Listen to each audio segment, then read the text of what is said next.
말씀은 신약 성경 46페이지 마태복음 26장 31절부터 35절까지 봉독합니다.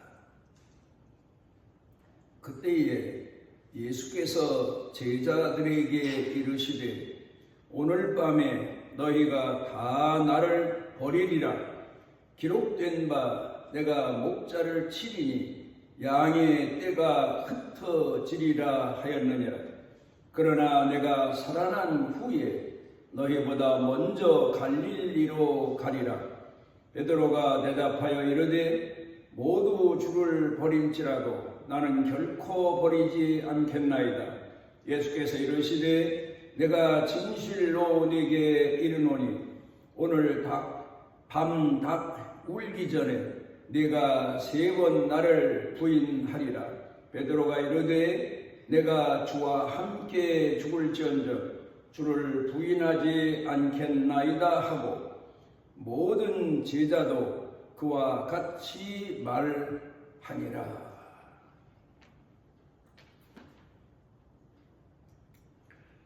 사람이 세상에 태어나서 어린 시절을 살기도 하고 성년의 시절을 살기도 합니다마는 그 차이는 성숙함에 있고 또 유치함에 있다고 볼 수가 있겠습니다.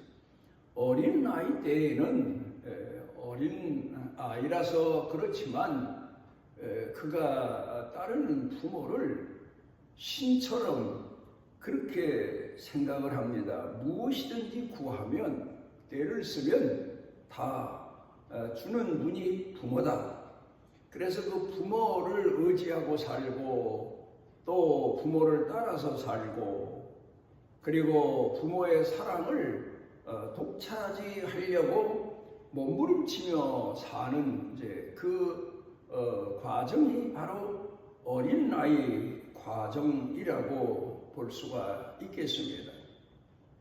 그러다가 어느 만큼 자라서 성숙하게 되고 성년이 되게 되면은 부모에 대한 생각이 마음이 달라집니다. 자식들을 위해서 희생하고 헌신하는 부모의 모습이 보이게 됩니다. 그런가 하면은 그 부모들의 삶이 자식이 살아오는데 밑거름이 되어 주었다는 사실도 알게 되고 그리고 부모야말로 내 생명이 있게 하신 분이고 그 어린 생명을 키워주신 분이고 내 평생에 내게 있어서는 가장 고귀한 희생자이시고 은인이라는 사실을 깨닫고 알게 되며 비로소 그때부터 부모를 높이고 존경하고 존중하고 부모의 삶을 배우기 위해서 노력하는 그런 사람이 됩니다. 우리 신앙인도 역시 마찬가지입니다. 초신자 때 예수를 처음 믿었을 때에는 하나님에 대해서 전지전능하신 분으로 알게 됩니다. 그래서 그 하나님이 두렵기도 하고 또 하나님께서 복을 주시기도 하고 화를 주시기도 하고 심판하시기도 하고 그런 분인 줄 알고 두려운 마음으로 그 하나님 앞에 죄를 범하기보다 긍휼하신 은혜를 입기 위해서 노력하고 애를 쓰게 됩니다. 성경에 보게 되면 야곱의 생애를 통해서 우리가 배우는 교훈이 많습니다. 어렸을 때 쌍둥이로 형 에서와 함께 세상에 태어납니다. 두 번째로 태어났기 때문에 그 형 에서가 먼저 태어나는 것 때문에 세상적인 관습에 의해서 장자의 명분을 이어받게 되고 집안의 모든 삶의 주도자가 되고 그런 그 형을 보면서 부러워하기도 하지만 또 부모에 대해 그 형에 대해서 시기하는 마음, 질투하는 마음, 그런 마음이 생겨서 어떻게 하든지 형의 장자의 기업을 그 유업을 뺏으려고 기회를 보기도 하고 백방으로 노력하기도 하고 그러면서 그가 생각하기를 내가 아버지의 큰아들이었으면 아버지도 어머니도 좋았을 텐데 또 나는 형보다는 더 잘 할 수 있는데 부모 섬기는 일을 아마 그런 생각에서 형을 속이고 결국 나중에는 어머니가 거들어서 아버지까지 속이고 그리고 결국은 장자의 축복을 받아냅니다. 우리가 얼른 생각해 볼 때는 그러면 오늘로 말하면 성공한 인간이다 그렇게 말할 수 있겠지만 그런데 하나님께서는 그런 어린아이 같은 믿음을 가진 야곱을 그대로 두지 않으시고 그가 환난을 피해서 형의 분노를 피해서 바단 아람 외삼촌 집에 가서 비로소 섬기는 것을 배웁니다. 외삼촌을 섬기고 남을 섬기고 섬기면서 비로소 그곳에서 생존하게 됩니다. 그리고는 거기서 그가 배운 교훈이 희생하고 헌신의 의미가 얼마나 큰가 하는 것을 또 생각하게 됩니다. 그리고는 그가 돌아오면서 약복강가에서 하나님 앞에 마지막 시험을 통과하게 되는데 그게 바로 하나님 앞에 맞아도 하나님께 매달리는 그런 신앙입니다. 자녀들이 어렸을 때는 부모에게 사랑만 받는 것이 최고의 기쁨인 줄 알지만 성숙한 다음에는 부모에게 책망 받는 것도 나를 바로 가르치시기 위한 교훈인 줄 알고 은혜로 여기게 되는 것처럼 그런 시련을 겪으면서 야곱은 그래도 하나님 앞에 긍휼하신 은혜를 사모하며 축복을 갈망합니다. 그리고 하나님 앞에 매어달립니다. 그리고 그 다음에 야곱의 신앙은 헌신자적인 신앙으로 성숙해 가며 비로소 하나님의 사람으로 쓰임받게 되었다는 사실을 우리가 생각하게 됩니다. 교회에서도 역시 마찬가지입니다. 신앙생활을 어린아이 수준의 신앙생활하던 초신자들이 차츰차츰 신앙생활하며 하나님에 대해서 알게 되고 하나님에 대해서 깨닫게 됩니다. 그리고 하나님의 아들 예수님을 통해서 하나님이 어떤 분인가를 배우게 됩니다. 하나님은 전지전능하시고 또 하나님은 능치 못할 일이 없으신 그런 하나님, 세상 우주 만물을 창조하시고 주관하시고 다스리시는 하나님으로만 알았던 사람들이 하나님에게서 헌신하시는 모습을 예수님에게서 배우게 되고 희생하시는 모습을 예수님에게서 배우게 되고 그리고 긍휼을 베푸시고 끝없는 자비와 사랑과 은혜를 베푸시는 하나님임을 배우게 되고 마지막에는 그 지으신 피조물인 인간들의 죄를 위해서 희생양이 되시고 속죄양이 되셔서 그 죄인들에게 긍휼하신 은혜를 베푸시는 그런 하나님으로 알게 되면서 신앙이 성숙해 가게 되고 그 신앙을 배우게 됩니다. 그러면서 하나님의 사람으로 비로소 쓰임받게 되고 하나님을 기쁘시게 하는 사람으로 그 생애를 살아가게 되는 겁니다. 우리가 아이들을 가정에서 양육합니다. 교회에서도 어린아이들을 가르치고 어린 신앙인들을 가르칩니다마는 거기서 두 가지만큼은 분명히 우리가 가르쳐 습관화되도록 해야 됩니다. 첫째로는 타인을 존중하고 배려하게 해야 됩니다. 내 중심으로만 살던 사람이 어린아이 때에도 나 중심으로만 살던 아이가 성장 과정 중에도 내가 중심이었던 아이가 나중에 성숙하고 성장한 성년이 되었을 때에는 형제를 알고 이웃까지 알고 부모를 아는 것처럼 나 외에 다른 사람을 존중할 줄 아는, 다른 사람을 이해하고 포용할 줄 아는, 또 나 자신의 처지를 다른 사람의 처지와 바꿔서 나보다 어려운 사람들의 처지를 나와 바꾸어서 생각도 해보는 그런 배려하고 이해하고 그리고 남들을 생각하는 그런 아이로 키워야 됩니다. 그래서 형제들 중에서도 여러 형제 중에서도 제일 어려운 형제를 여러 형제가 도울 줄 알고 보살필 줄 알고 또 어린 형제가 있으면 그 양육 과정, 성장 과정에서 도와줄 줄 알고 부모로부터 배운 그런 헌신적인 모습으로 돌보아줄 줄 알고 이제 그런 걸 가르쳐야 됩니다. 그래서 먼저 된 자가 나중 된 자를 섬길 줄 알고 이끌어주고 인도해주고 하는 것이 바로 교회이어야 되고 바로 가정이어야 됩니다. 큰 자가 작은 자를 섬기는 곳, 세상은 작은 자가 큰 자를 섬깁니다. 그래서 세상 사람들은 큰 자가 되기 위해서 성공자가 되기 위해서 노력하고 그것이 바로 자기 삶의 목적으로 삼고 살게 마련입니다.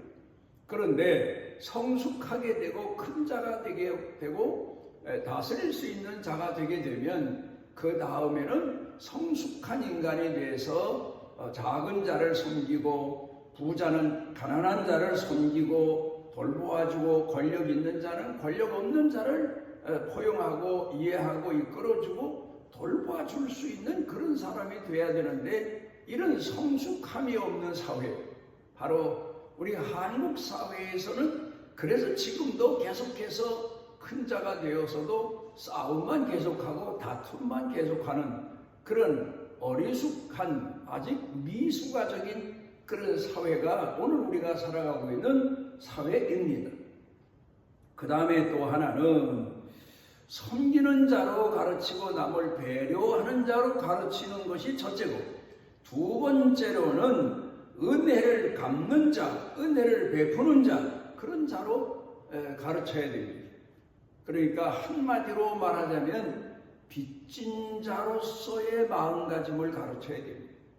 내가 성공했습니다. 그러면 성공 못한 사람에게 내가 빚진 자로의 마음을 가질 수 있어야 됩니다.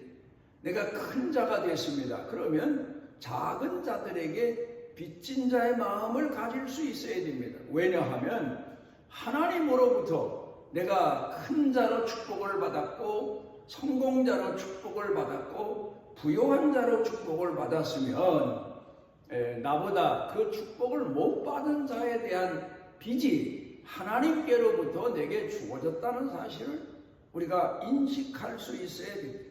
마태복음 19장 16절부터 22절 가운데 보게 되면 한 부자 청년이 예수님께 나와서 내가 어떻게 하여야 영생을 얻으리까?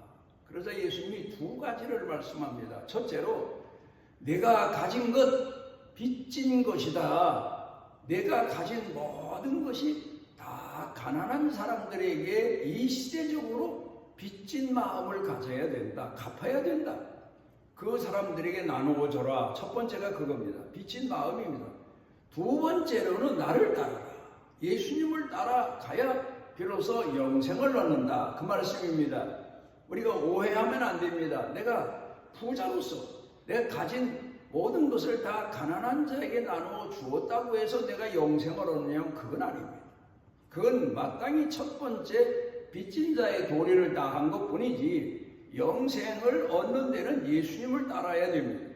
그런데 이 청년은 첫 번째 시험에 모든 것을 다 예수님을 따른다는 것은 따르고자 하는 마음을 있지만 다 나누어 가난한 사람에게 주라는 말씀에 그가 순종하지 못하고 자기 욕망이 허용하지 못해서 결국 예수님을 떠나가 버리고 맙니다. 빚진 자의 마음. 우리는 부모에게 얼마나 큰 빚을 졌는지 모릅니다. 하나님께 얼마나 큰 빚을 졌는지 모릅니다. 빚이라고 하는 것은 내가 아무것도 없는 가운데 공짜로 빌리는 거 아닙니까?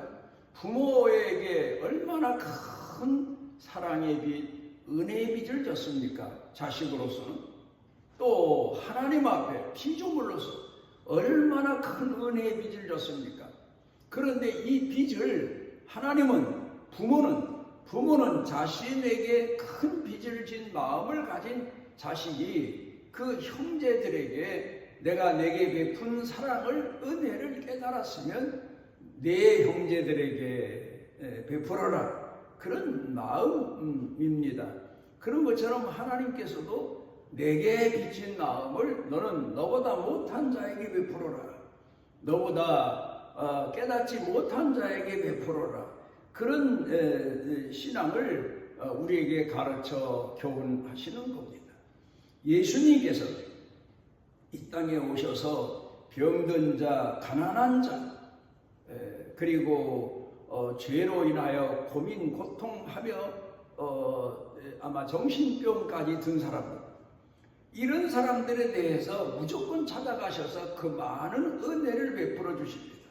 그러니까 예수님은 하나님께서 모든 사람에게 베푸신 은혜를 못 받은 사람들, 다른 사람보다 덜 받은 사람들, 이런 사람들에게 빚진 자의 마음같이 찾아가셔서 치료해 주시고 어루만져 주시고 그들을 옹호해 주시고 변호해 주시고 그들로 하여금 죄사함 받은 은혜 가운데 살 수 있도록 그렇게 긍휼하신 은혜를 베풀어 주신 겁니다.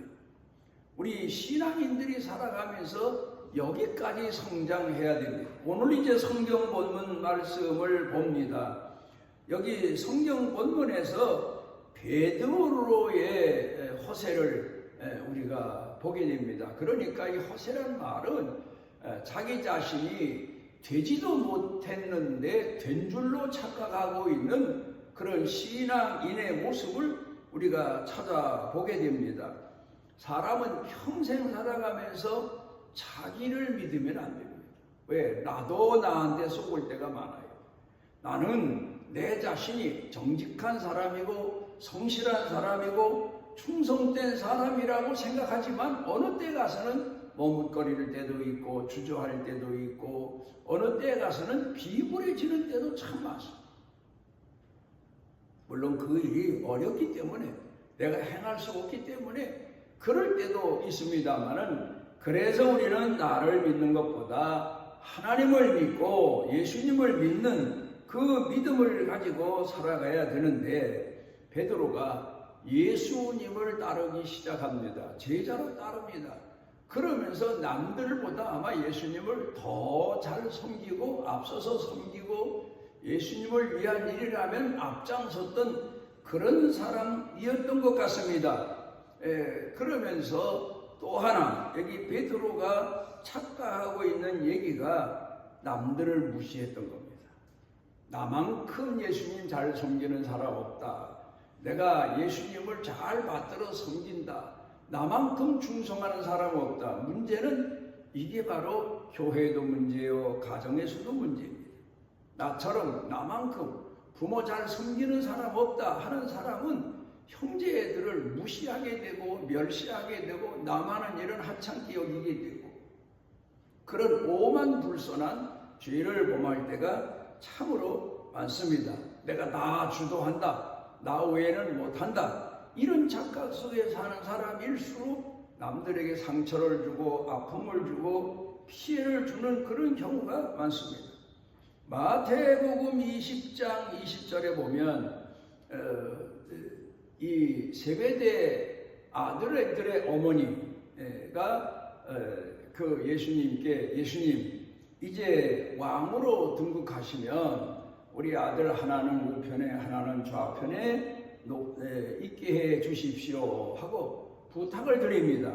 그런데 마가복음 20장에 가서 보게 되면 거기에 세베대 아들 야고보와 요한이 예수님, 우리 어머니도 말씀드렸지만 우리도 소원하는 것은 예수님께서 왕으로 등극하시면 하나는 우편에 하나는 좌편에 우리나라 옛날 말로 말하면 우의정 좌의정을 삼아 주십시오. 그렇게 부탁을 드리는 내용이 나옵니다.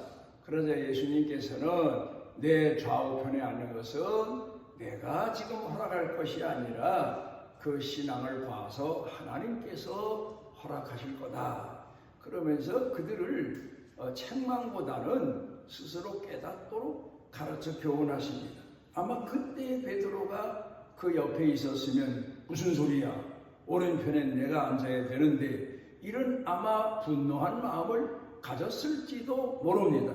어쨌든 베드로는 자기가 예수님을 제일 잘 섬기는 사람으로 자기만큼 섬기는 사람이 없는 거로 착각하다 보니까 다른 사람들을 또 무시하고 멸시합니다.